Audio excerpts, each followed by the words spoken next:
İnanıb inanmamaqla dayanıb dayanmamaq aparır fikirlər, çətindir ona əl uzatmaq. Yanar əllər, tökülər küllər və yenidən doğmaq, büdrüyüb yıxılmaq və yenidən durmaq. Tərəddüdlər və bir neçə maniyələr, yolunda səd buraxmaq və axır saniyələr.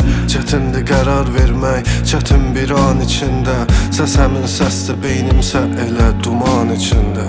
Ruhunu təslim et, qalxırsan səmaya, birazca səbr et.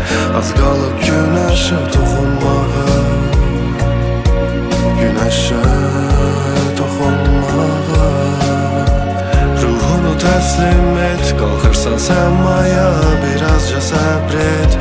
Az qalıb günəşə toxunmağa, günəşə toxunmağa.